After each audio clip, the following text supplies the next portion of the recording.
el Estado Civil, según el artículo 1 del decreto 1260 de 1970, es la situación jurídica de una persona en la familia y en la sociedad. Esto determina la capacidad para ejercer derechos y contraer obligaciones. Podríamos decir que es un modo de ser frente a la familia y la sociedad. Entonces, vemos que todas las personas tienen Estado Civil. Las características es que es indivisible, es decir, que no puede coexistir una persona con dos estados civiles incompatibles. Un ejemplo es el casado y el viudo. Es inalienable, es decir, que está fuera del comercio. No es susceptible de confesión, es decir, que no se modifica por la simple voluntad individual, se debe ver la comprobación por pruebas taxativas. Solo es susceptible de confesión para darle a una persona el tratamiento de hijo natural por reconocimiento voluntario, como lo hizo José con Juan. Y las fuentes del Estado civil pueden ser tres circunstancias: dos hechos y un acto. Un hecho puede ser el nacimiento, el otro hecho puede ser la muerte y el tercer acto es el matrimonio que lo modifica. Entonces, en cuanto a los problemas jurídicos evidenciados en el caso, son dos en cuanto al Estado civil. El primero es: ¿puede Gabriela contraer matrimonio con José sin vulnerar los artículos 140 numeral 12, 148 del Código Civil y los artículos 1 y 2 del decreto 1260 de 1970 de Cristóbal? Y el segundo es: ¿puede José reconocer a Juan como su hijo y registrarlo de esta manera sin violar los artículos 1 y 2 del decreto 1260 de 1970, el artículo 1 de la ley 75 de 1968 y el artículo 253 del Código Civil de Cristóbal? En cuanto a la aplicación de las normas, entonces vemos en el matrimonio, el artículo 140, numeral 12 del Código Civil se refiere a las causales de nulidad del matrimonio, y en el numeral 12 específicamente encontramos cuando respecto del hombre o de la mujer o de ambos estuviera subsistente el vínculo de un matrimonio anterior. Entonces vemos que el matrimonio de José y Gabriela es inválido, pues el vínculo del matrimonio anterior, es decir, el de Gabriela y Cristóbal, sigue vigente.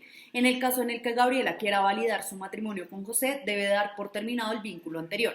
El artículo 148 del Código Civil, que se refiere a los efectos de la nulidad del matrimonio, como se identifica la nulidad del matrimonio de Gabriela y José, entonces cesan desde el mismo día todos los derechos y obligaciones recíprocas que resulten del contrato del matrimonio. El artículo 1 del decreto 1260 de 1970, pues, y este artículo es vulnerado por parte de Gabriela, pues ella no tuvo en cuenta su capacidad para ejercer ciertos derechos y contraer obligaciones, en este caso el nuevo matrimonio con José. Ella debió llevar un procedimiento el cual era anular el vínculo anterior. Por otro lado, una de las características del Estado civil es que es indivisible. Por tal razón, Gabriela no puede tener dos estados civiles incompatibles, es decir, tener dos matrimonios al mismo tiempo. El artículo 2 también se vulnera, ya que el Estado civil de Gabriela se deriva del hecho de que ella ya estaba casada con Cristóbal. En cuanto al registro de Juan como hijo de José, es el artículo 1 del decreto 1260 de 1970, José, al creer que su matrimonio con Gabriela era válido, podría tener la intención de declararlo como hijo a Juan. Sin embargo, él no podía realizar esto sin vulnerar este artículo, pues él no sabía el estado de Cristóbal y él es el padre natural de Juan. Por ende, José no puede desconocer ese derecho y estado civil por el simple hecho de casarse con Gabriela. En este caso, José está desconociendo el derecho adquirido de Cristóbal por ser padre natural de Juan. El artículo 1 de la ley 75 de 1968 pues dice que el reconocimiento de hijos naturales es irrevocable. Entonces pues Cristóbal puede reconocer a Juan como su hijo siguiendo algunos de los procedimientos. Entonces en el acta de nacimiento, entonces ese artículo dice que el funcionario del Estado, quien hace el acta de nacimiento, debía investigar sobre el padre y la madre. Pues se evidencia que el funcionario de Estado en este caso no investigó, porque pues si hubiera sido así, hasta hubiera tenido efectos en la inscripción de los dos apellidos de Gabriela y hubiera inscrito un apellido de Cristóbal, como lo es habitualmente. Cristóbal también puede reconocer a Juan como su hijo mediante escritura pública y pues también por manifestación expresa y directa hecha ante un juez.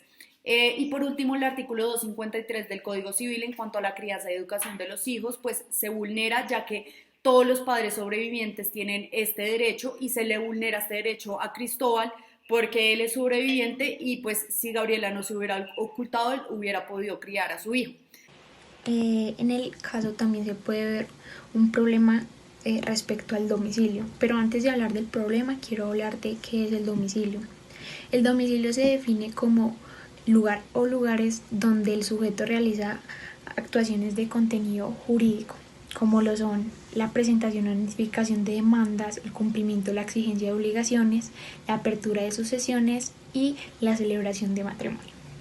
Ahora sí, entrando al caso, el problema jurídico que podemos ver aquí es que si ¿podía Gabriela establecer su domicilio en otro lugar sin violar el artículo 81 del Código Civil, que básicamente nos habla de que se mantendrá el domicilio mientras en ese lugar se mantenga su familia y su negocio del cual esa persona maneja?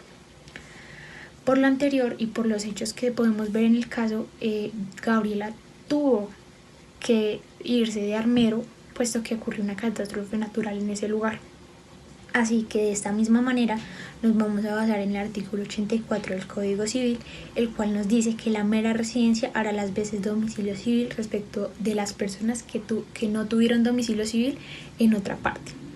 Respecto a este Código Civil se puede relacionar el caso, ya que Gabriela no tiene domicilio civil en ese momento, que fue causada la catástrofe natural, porque todo en ese lugar quedó destruido.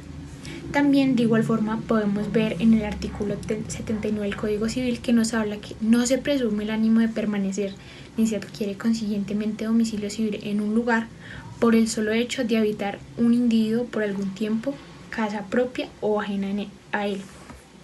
Reitero lo que digo, Gabriela en ese lugar, aunque tuviera su familia, su esposo se presumía que estaba muerto, estaba a punto de tener un hijo y no tenía ningún otro lugar donde poder mantener a su hijo, así que tuvo que desplazarse a otro lugar. Por lo tanto, Gabriela sí pudo establecer otro lugar de domicilio, ya que fueron por causas naturales y porque el lugar que había establecido de residencia ya estaba destruido. Para contextualizar en este caso acerca del nombre de Gabriela y por qué ella se lo pudo cambiar a Patricia, tenemos que explicar que existe un fundamento jurídico por el cual ella pudo hacer esto, que quiere decir que Gabriela efectivamente pudo haberse cambiado el nombre a Patricia. Esto lo podemos encontrar en el decreto 999 del 88, en su artículo número 6, en donde dice que con el fin de fijar su identidad personal, una persona puede hacer una vez el uso del cambio de nombre. Así que ella lo pudo hacer perfectamente en ese momento. Por otra parte, así como ya lo hemos expuesto, Cristóbal puede reconocer como su hijo natural, ya que lo es, su hijo legítimo, a Juan. Así que en este caso Juan, al ser mayor de edad y teniendo todas las capacidades, puede hacer uso del cambio de nombre que está en el decreto que ya expuse anteriormente, y puede cambiarse sus apellidos para que también tenga el apellido de su padre legítimo, que en este caso es Cristóbal. Así que Cristóbal pues puede hacer que su hijo tenga su apellido y asimismo que tenga la naturalidad como tal.